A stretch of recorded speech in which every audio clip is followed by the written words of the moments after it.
Good morning, children. Hope all of you are fine. Today, we will discuss the question answers from the chapter Working of Institutions. Next question. What is the difference between political executive and permanent executive? Children, there are two categories of executives, political executive and permanent executive. Let's compare. First point related to political executive. These executives are elected by the people for a specific period of time. At this time, permanent executives, these are the civil servants appointed for a longer period of time. Then second point related to political executive, these include Prime Minister, Cabinet Ministers and Council of Ministers, while the permanent executives includes persons working in civil services such as IAS, IPS, IFS, etc. Then third point related to political executive. These political executives remain in office only for a fixed tenure. Then in the case of permanent executive, they remain in office even when the ruling party changes. Their tenure in office is fixed. Then next point related to political executive, they are answerable. These political executives are answerable to the people for their actions because they are elected by the people. And next, the point related to permanent executives. These permanent executives are not answerable to the people because they are not elected persons. They are appointed on the basis of their qualifications. Next question, state the powers of the president.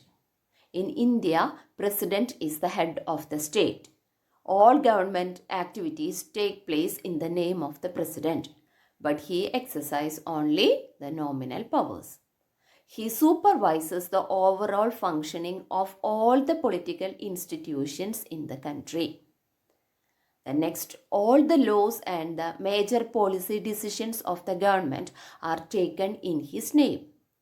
Then all major appointments are made in his name. That is the appointment of the Chief Justice of India, the judges of the Supreme Court and the High Court of the states, the governors of the states, the election commission, ambassadors to other countries, etc. Then all international treaties and agreements are made in his name. He is the supreme commander of the defense forces of India. Next question, state the powers of the Prime Minister. Answer, first point, Prime Minister chairs cabinet meetings. He is the head of the government. He coordinates the work of different departments. His decisions are final in case disagreements arise between departments. All ministers work under his leadership. The Prime Minister distributes and redistributes the works to the ministers. He has the power to dismiss ministers. Then, when the Prime Minister quits, the entire ministry quits.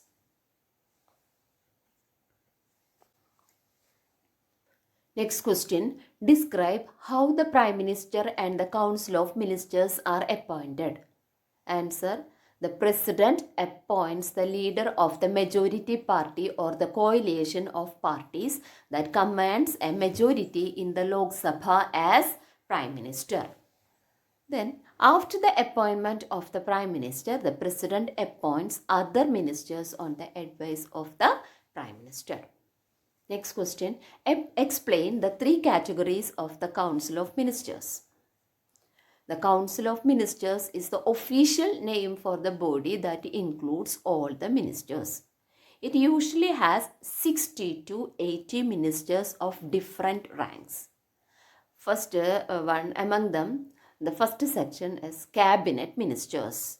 Next one, Ministers of State with independent charge. Then third one, Ministers of State. Among them, the Cabinet Ministers are usually top level leaders of the ruling party. and this cabinet is also called the inner ring of the Council of Ministers.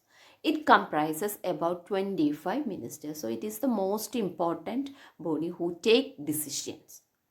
Next, ministers of state with independent charge. They are usually in charge of smaller ministries.